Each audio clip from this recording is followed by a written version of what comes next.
अतिथि व यहाँ उपस्थित सभी विशिष्ट अतिथिगण और यहाँ आए मेरे सभी प्रतिभाशाली बहनों और भाइयों और यहाँ उपस्थित सभी नौजवानों और बुजुर्गों का मैं हार्दिक अभिनंदन करती हूँ।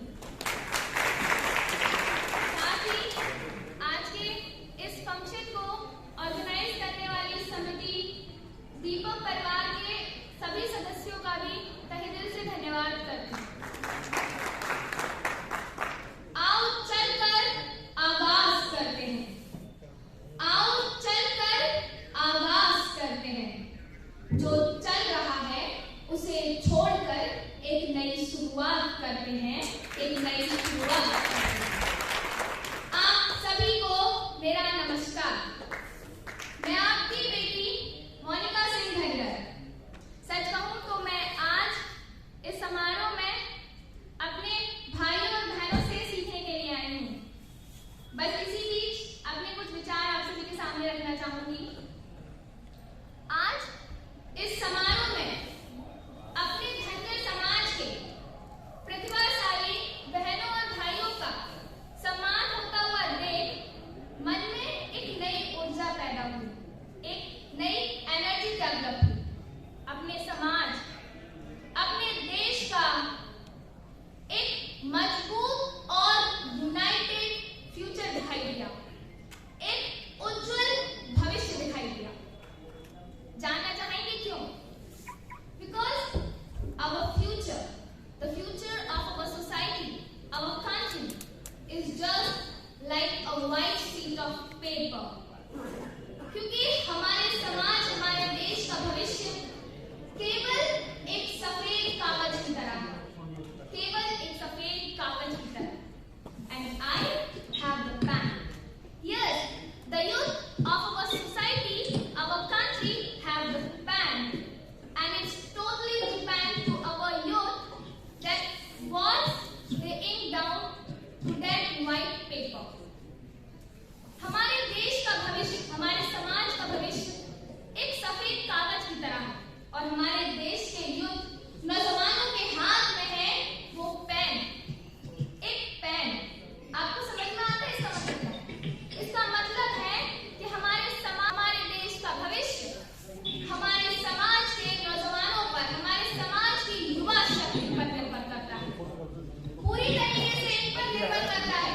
ये जैसा चाहे, जैसा समझे, वैसा ही अपने देश का भविष्य को निर्माण कर सकते हैं। और इसीलिए मैं कहना चाहूंगी कि मेहनत करने वालों की जीत हमेशा पक्की होती है। मेहनत करने वालों की जीत हमेशा पक्की होती है और देश के युवा के हाथों में ही देश की तरक्की होती है।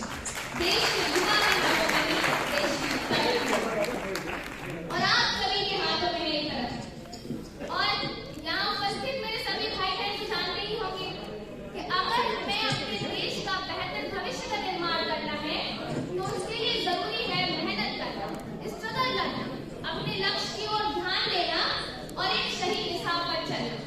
मैं कहना चाहूंगी कि खोल दो पंख, अभी तो उड़ान बाकी है।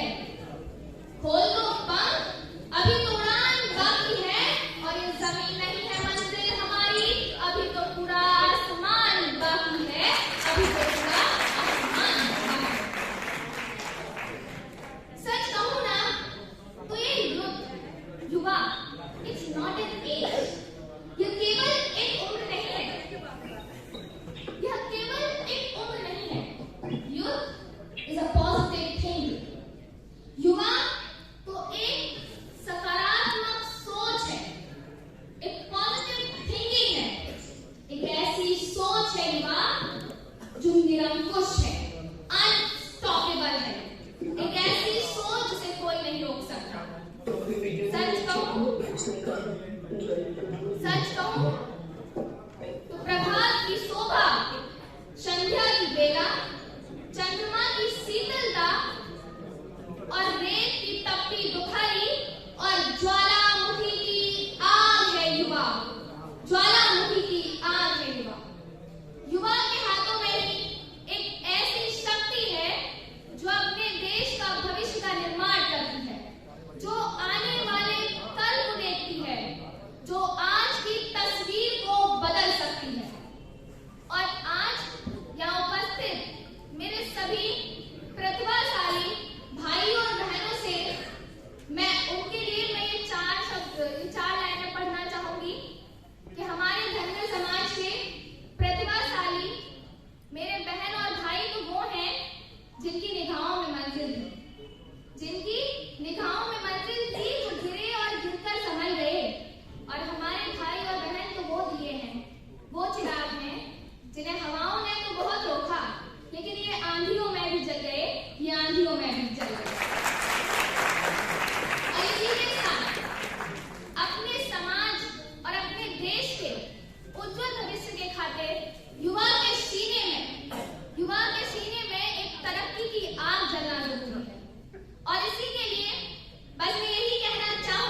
बहुत धन्यवाद। बोलना भी हर किसी के लिए संभव नहीं होता, इसके लिए भी अपने आप को तराशा जाता है। और अभी मंच पर मंचस्थ हुई हमारे मध्य श्रीमती संध्या रानी बघेल जी, आप जिला समाज कल्याण अधिकारी हैं, और इनके स्वागत के लिए मैं आमंत्रित करता हूं कामिनी मोहनिया जी, आप आए और श्रीमती संध्या रानी बघेल जी का पटका पहना करके स्वागत करें। और इसी के साथ में प्रशांत अपना ऑनलाइन स्टार्ट कर रहे हैं।